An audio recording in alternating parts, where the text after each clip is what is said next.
Hi guys, welcome back to the Talking Rangers YouTube channel. We are back at last in anticipation of the 2022-23 championship season. We kick it off on Saturday away at Ewood Park against Blackburn Rovers. And there's no better way to start this season's content than being joined by QPR's number 10, Ilias Chair. Ilias, thank you for joining me. How's things? Very good. Thank you for having me. It's a pleasure. And yeah, let's get this thing going. Let's just get straight into it. Of course, pre-season. I'm going to want to start with yourself more on a sort of personal level. How have you sort of found pre-season in terms of maybe where that matches up to sort of previous pre-seasons, and how are you sort of feeling coming into this new campaign now? Well, it's definitely one of the hardest ones I've done, if not the hardest. In terms of running, in terms of intensity, but I think preseason been going really well. To be fair, we've been training hard. Everyone seems to be happy. Everyone seems to be on the same wavelength.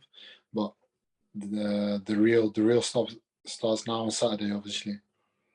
Yeah, how have you sort of found the preseason games in terms of your own individual performance? Do you feel as though you were kind of getting to levels you needed to? Of course, preseason is about fitness and, you know, sort of the shape of the side. But how did you sort of feel as though your performances were throughout the preseason?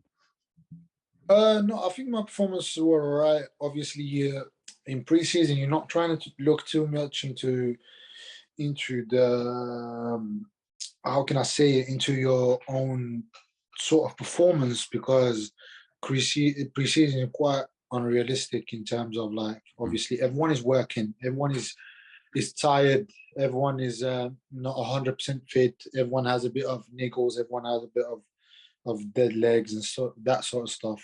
So the most important thing is in preseason, the fundamentals that we are training on every day in training as a team can be shown on a preseason game, and obviously your fitness levels, because you can train every day for a year and then play one game, you will be tired after 5 minutes. So game fitness is really different than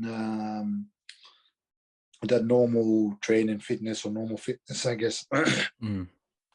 But in terms of my performances, yeah, I'm not gonna lie, in every single game that I played, I think I was tired, which is normal. It's preseason, like I said before. So if I was you guys, I wouldn't read too much into it. The most important thing is obviously Saturday and onwards. Of course. Yeah, I just want to touch upon something you sort of mentioned at the kit launch. You came out and said quite publicly that you wanted this to be the best season that you've had in your own personal career. What do you kind of think is maybe that installed that belief, or what's given you sort of the platform you think coming into this season, you got the capability to deliver the best season in your career so far?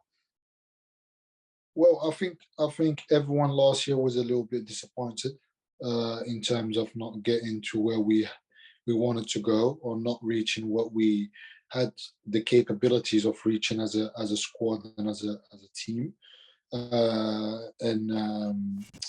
I'm someone that holds a lot of grudges in terms of that kind of stuff. So I wanted to make sure that I came back and showed everyone that this year we're not going to make the same mistake. And wherever we finish, that is going to be the best that we could have done. So, you know, so for me personally, I wanted to go out there and show that I was ready for this season. Obviously, with the new manager coming in, you're always trying to leave a good impression, although the new manager might know you from watching your clips and watching your games. But if you come with a different type of mentality to preseason, I think that puts you in good grace with the manager. And for me, it was very important to really come back fit, come back strong. And obviously, this season is a big season with QPR, with Morocco. Obviously, the World Cup coming around the corner as well in November. So it's a really big season for me, and hopefully I can kick on to and do very nice stuff this season. We like to hear. I just want to kind of pick a little bit apart you kind of what you mentioned there, kind of, you know, you hold grudges, and I think that's quite a nice insight there. But psychologically, how do you sort of channel that in terms of, you know, you may hold a little bit of a grudge, a bit of animosity, maybe towards how towards like the team's performance, how that kind of unfolded towards the end of the season. How do you sort of channel that from a psychological perspective into trying to, you know, get the best out of yourself? Is that something you like to sort of play devil's advocate of yourself and really try and hold that against yourself to try and fuel your performance? Or how do you sort of manage that? Well, I think last season I hold myself responsible for not reaching what we as a team could have reached. Obviously, we had I was away for a number of games against in the AFCON. I was obviously injured. When I came back, I was still injured, but trying to force myself to play, because obviously Chrissy Willock couldn't play every single game, and he eventually got injured. But I hold myself responsible, because if I was on the top of my game, that them last sort of 10 to 14 games, I think we could have ended up in a better position that we were than we were. Obviously, it's a team game, and I know you can't be. I can't play by myself on the pitch. You know, you need your teammates. But that's the sort of person I am. I hold myself to a high regard, and I want to make sure that every time I step on the pitch, I want to be the best player on the pitch, and I want us to be the best team on the pitch.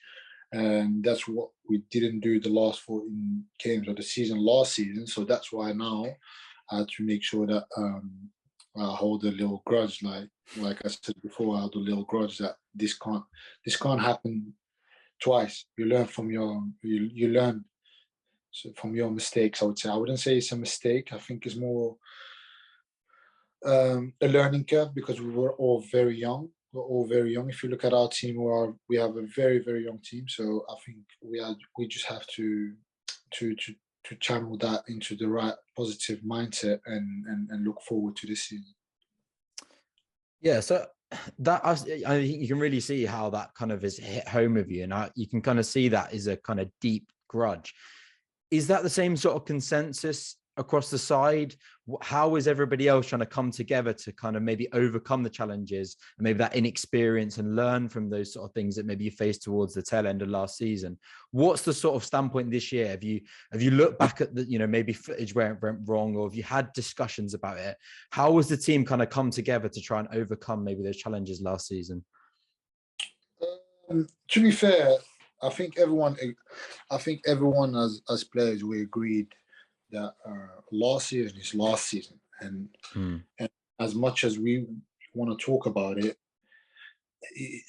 like we can't keep on talking about it, because if you keep on talking about it, then you're gonna just fall into that same mindset.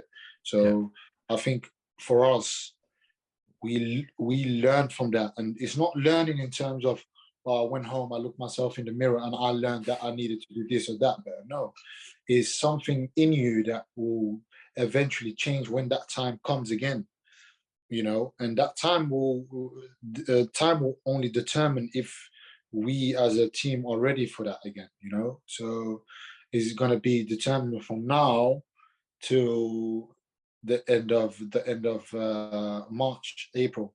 That's when we will know, did we actually honestly and looked ourselves in the mirror and learned something from what we have done in the past.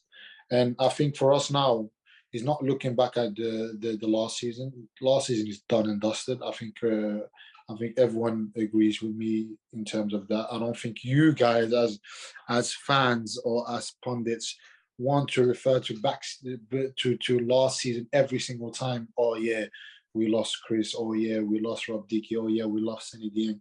It's just at one point it becomes boring, you know. So we have to look at this season.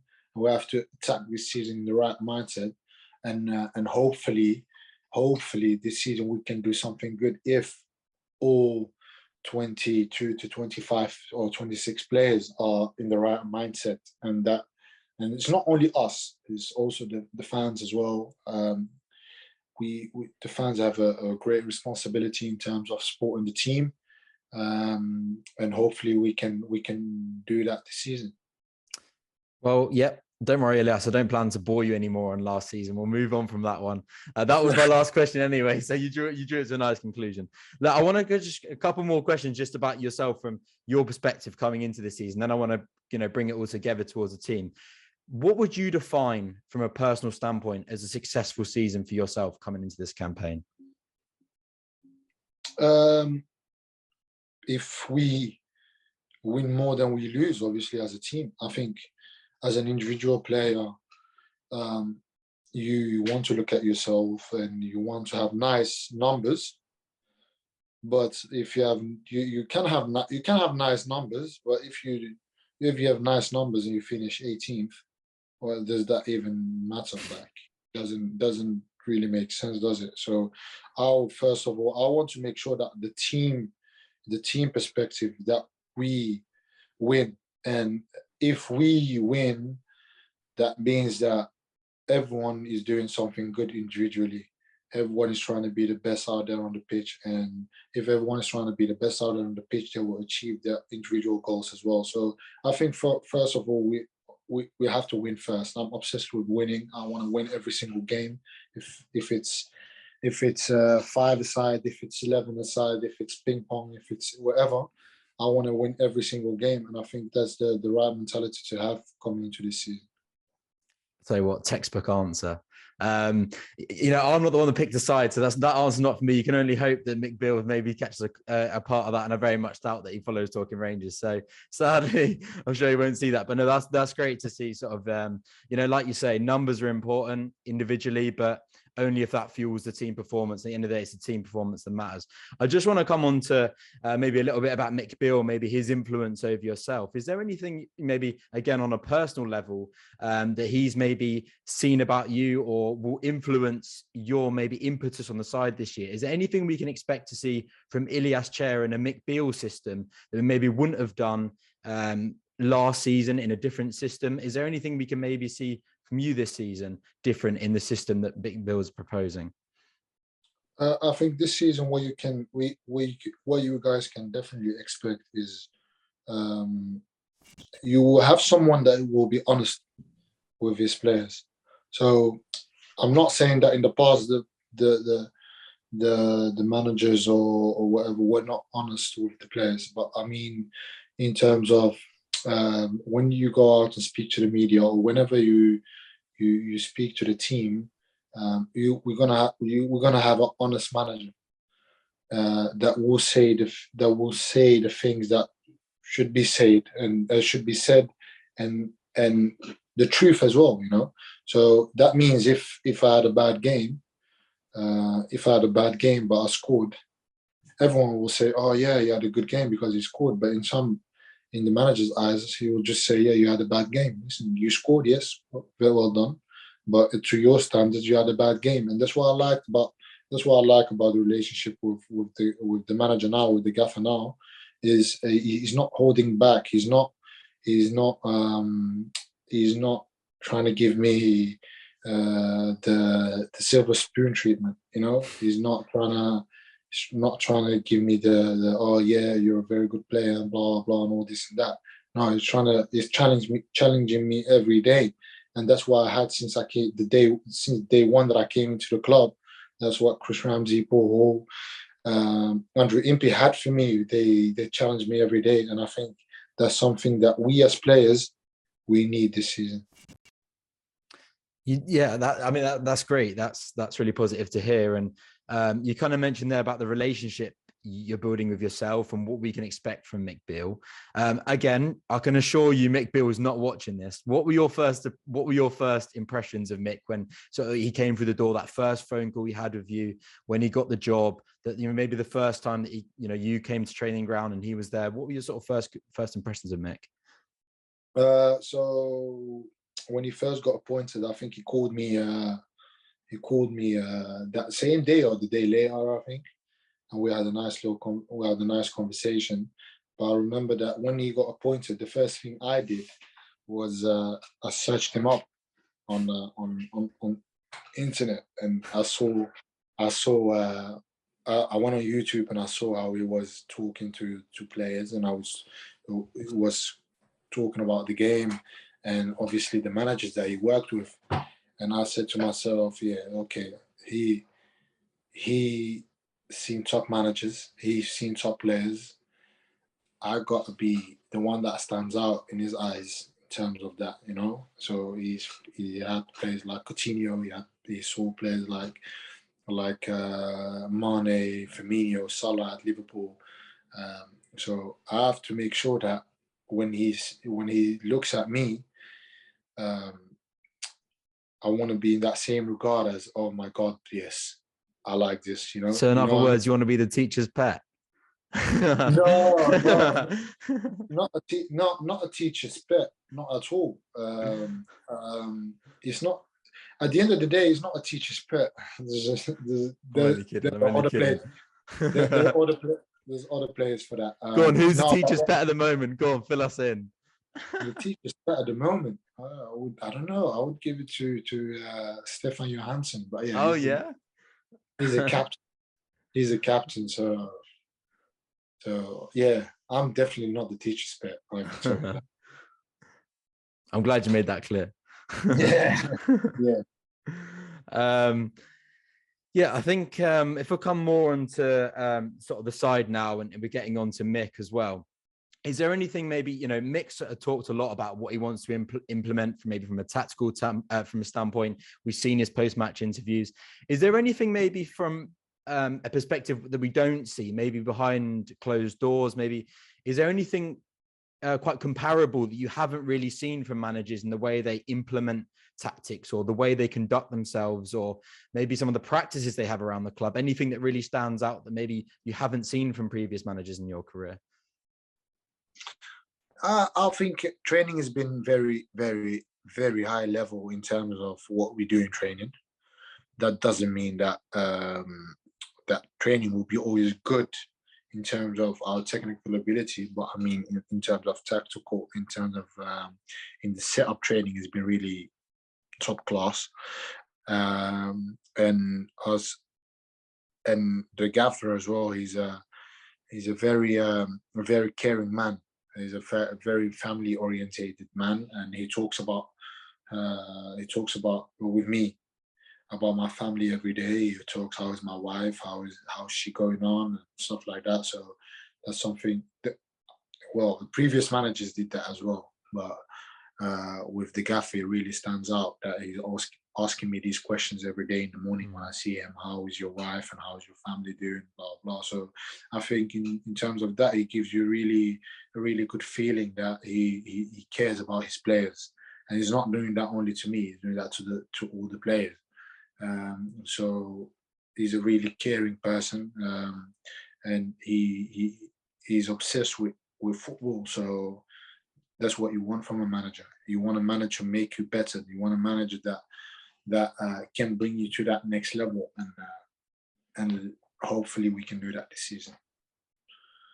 Yeah, just coming on to, as you sort of mentioned there about his sort of caring nature and sort of how family centric he is. What's that sort of had been the repercussions, and what's the sort of maybe the sort of census in camp at the moment? What's the feel? What's the morale? How is everybody sort of feeling, maybe coming to approach this season with maybe this new, maybe difference of culture and maybe what Mick's installed, and how's that new side coming together now? I think I can speak for everyone. I think everyone is ready for that first game of the season. I think preseason is done now. We've had our fair share of running. We've had our fair share of that, them terms of gym and all that stuff. So now it's really time to put everything together and make a nice little dish, and hopefully do something good against Blackburn, which will be a very tough game, because we know Blackburn is a very good side. They was like us last year. I think they was in the top 6 all season, and then they dropped out at the end. So they will be hungry to come back and do something, because they didn't really lose any players, did they? So they will be hungry this season. But we will be focusing on us this season. So we will be focused on us, and we will have to, if we have to tweak something, we will tweak something. But hopefully hopefully everyone will be ready. Everyone is very hungry. You could see today in training, everyone was very hungry to go out there and train hard to make sure that we are ready for Saturday. You're talking about how Blackburn are hungry. You're talking about the dish that we're serving up on Saturday. What's maybe the special ingredient that you can kind of see? What is maybe standing out about QPR that you think offers maybe a bit of a difference? What do you think makes QPR unique and different coming into this season, and why we've got a chance to succeed? Well, that we don't know that yet, because how can I say it? You will only learn that once you start playing. So we can sit here now and say, oh, we are the best organized team in the league, or we are the best attacking side in the league. We have the best attacking players. We have the best striker. We have the best defenders. We can all sit here and say that, That's what I wanted you to say, Ilias.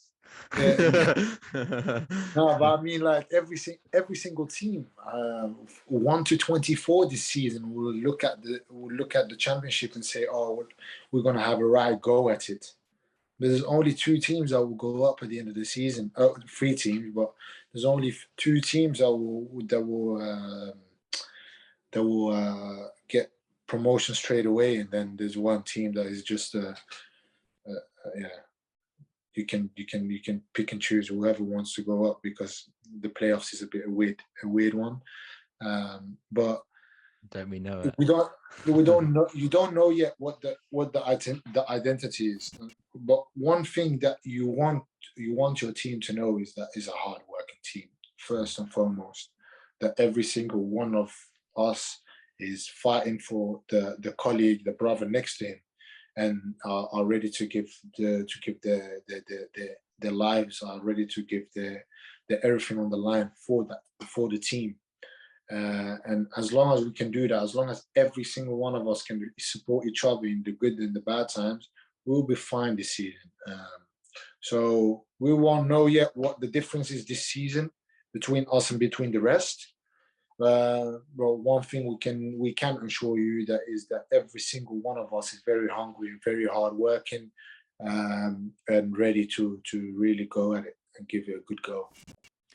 As you mentioned, hard working side, and there's nothing really more that any of us on this side of the pitch can ever ask for, and that's all. Again, that's all we expect, and from there, that's the good foundation for a strong side. You came on to talk about your brothers on next to you on the pitch. How has it been for the new players coming in? We've had 3 additions so far. How have they settled in? What can maybe we expect from them, from, again, the perspective that we don't see from just these preseason games, that the little glimpse that we've had as fans this season? We acquired some ballers. Are you taking off the top spot then, Ilias? Or were you on the top spot?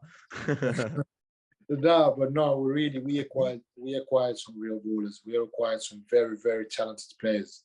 I have a good understanding with Ken. We speak both Dutch. On that left side, we have a really good understanding. We understand each other. Then you have Jake, which left-footed centre-back, who's very hard to find these days in football, which is a very, very, very good player. He had his time at Coventry last season, but now he's here. You can see that he's a very, very, very talented player. And then we got the 2 boys, the 2 Taylors, Tyler and Taylor, which are very, very good players in their own right. I think Tyler from I've heard a couple of stories about him before, which I saw his clips as well when he was at Doncaster. Well, very technical player, very, very direct. Technical ability is top notch, and I mean with Tyler Roberts, he's won a promotion with Leeds already. He played in the Premier League, so he will definitely add quality to our ranks in terms of scoring goals, in terms of creating goals, in terms of something that we don't really have. Ty is something that we don't really have yet. So hopefully when he's back, when he's back fit, we will see that he's a top player as well. So we've got a very good squad, and hopefully we can, well, it's up to the board and to the manager, but hopefully we can add a couple more and make it a very competitive squad. Everyone is fighting for his place. That's what get the best out of every single player. Yeah, competition for spaces in this season, especially with 5 substitutions this season, is going to be extremely significant. Is there maybe anybody else that, outside of the new signings, is there anybody maybe that's caught your eye? Maybe it could be a younger player, a couple of the ones that have come back on loan, a couple of maybe the younger players, or even anybody in the first team last season. Is there anybody that maybe caught your eye that could be maybe a surprise package this season? Yeah, I think Macaulay Bonne. Right. Macaulay Bonne has been really, really good this preseason. I think he had his fair share of slack from the fans for what he said and all that. But I think it's a bit unfair towards him because he didn't mean it in that way. But I think you look at his preseason this year, he's been really top. He's a great character in the change room, and he's been really on it this preseason. So hopefully we can see the best of him this season. Yeah, honestly, you got a lot of players. I mean, everyone came ready. Everyone wants a shirt. There's not one player on the pitch out there that doesn't want to play football and be a starter week in, week out. So I mean, every single one of these players. Aaron Drew, for example, the young right back from the under-23, he's been top notch as well. I played against him several times in training, and he's had a tough go. It was tough for me. So that means he's making it difficult. So hopefully on a Saturday that will make it more easy for me. But every single player, Sam Field to Stefan Johansson to Andre Dozel, Luke Amos coming back now. The back four, we all know the back four, how good they are. So Dykes is back scoring, scored a hat-trick there. So at the end of the day, everyone is ready. Everyone is ready. Chrissy is coming back now as well. So hopefully we can keep him fit, and he will be in the side soon. So I mean, we have a very, very good team, and hopefully we can keep this team fit. And if you can, that's the key to it. If you can keep a team fit during a championship season, that brings you a long way. So hopefully we can do that. I mean, yeah, I said mention one. You mentioned the whole team. It shows how much they all mean to you. So that's good to see. We bring it all together. What do you think this squad then? All these players you mentioned, everybody's fit and ready to go. New additions, young players coming in. What do you think this squad is capable of this season? This squad is capable of whatever we want to do. So people talk about you want to finish here, you want to finish there, you want to finish there. But I think for me personally, that's a bit unrealistic. So if you say, for example, you're a team and you say, oh yeah, let's finish 5th or 6th or in the top 6. Why not first? Why put limitations? Yeah. Why put limitations on yourself? Yeah. And that's not me saying we're gonna go and finish first. That's not me saying that, but I'm just saying, like, why put limitations on yourself? So as long as we can, like I said, keep the team fit and everyone hard working and everyone supporting each other, well, the sky is the limit. We've seen it before with other teams, surprise teams that all of a sudden got promoted to the Premier League and stuff like that. So you never know. But like I said, the sky is the limit for this team. If we all do what if we all work hard and do what we are told to do and work hard for each other, the sky is the limit. So hopefully we can do that, and then we will see. Sky's the limit, finishing first. That's what I'm going to take from that one. If we come on now to Saturday, just round the corner, the start of the season, what's the mood in camp coming up with Blackburn just around the corner? Eagerness, excitement, maybe a bit of nervousness. What sort of the emotions going through the squad at the moment? I think we are all hungry. We're ready to go and go out there and perform. First game of the season. A lot of people, a lot of fans in the UK are finally happy and that football is back now. So yeah, definitely everyone is very hungry. Everyone is ready to go at it.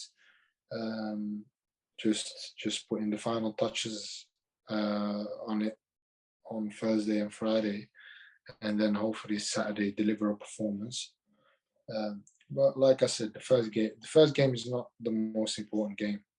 You know, there's enough teams in the past that done well the first 10 games and then at the end fumbled the bag, or there's enough teams that done really bad the first 10 games and then got on and got a promotion to Premier League. So for us is we just have to be ready, see what they are good at, and then put our own stuff that what we worked on this pre-season, put it onto display. And if we do that, we can do something good on Saturday. But overall, I think everyone is very, very excited to go and play. A bit of nerves. I think some people will have some nerves. I don't really get that nervous for This a comes game. natural to you, Ilias. No, with me, it's just different reasons why I don't know. It's just different reasons, I guess. But I think everyone is very excited to go out there and play the first game of the season. Hopefully, a lot of traveling fans will be there and make it a nice, enjoyable afternoon. Hopefully, you rounded it just onto my last point. Mick Beale's mentioned how he wants Loftus Road to be a fortress this season. You have a fantastic relationship with the fans. Do you have a message for those coming into, everybody watching this? Do you have a message for those as to who's ready to get behind the team this season? How big of a part can the QPR fans play this season for you and the team? I think the fans are probably the most important thing for a team, because if a fan can support you in bad times, you better believe they will support you in good times. So we as players, we appreciate the fans for tuning in every day, for coming to all the games. I almost see the same faces every single time when I come home anyway. So that puts a smile on your face. And even when you lose, when they come and they tell you, well done today, no worries, we will get them back and let's go for Tuesday or Saturday. That gives you a great confidence that the fans are behind you, and that people are behind you and that they support you. And you want to do, as a player, you want to give your best back to them, because they deserve it. They spend their hard-earned money to come and see their favorite team play. And I think as a football player, you have a big responsibility in terms of that, giving it your all on a Saturday or on a Tuesday, to make that person's dream come true, to see goals, to see excitement in the stadium. And when you score, there's not a better feeling for the fans, especially in Loftus Road, when they say there's no better feeling. So you sing the rest of that, please. No, whenever I hear it, I forget it all the time because I'm so engaged with the fans. But no, all jokes aside, I think we will need them this season. We are very grateful as a team, and me personally, I'm very grateful. You guys have been giving me beautiful 5 years here at QPR, and hopefully we can extend that, and hopefully we can do something very nice this season together, with your support. And I'm just happy to be you guys' player. So first, as you mentioned, yeah. So that we look forward to that. I'm sure that's that's coming to fruition. But no, massively appreciate Elias. Really looking forward to Saturday, and of course, I'm sure you are as well. Now you've got no nerves, but no, massively appreciate you joining me. Thank you very much for your time. Good luck on Saturday, and No bring problem. on this season. Thank you very much, No Elias. problems. It was a pleasure. It was a pleasure, and thank you for having me. And hopefully, we can do this a couple of times more this season. Sounds good to me. Sounds good to me. I'm always here. Good Nah, man. cheers. Thank you, Elias.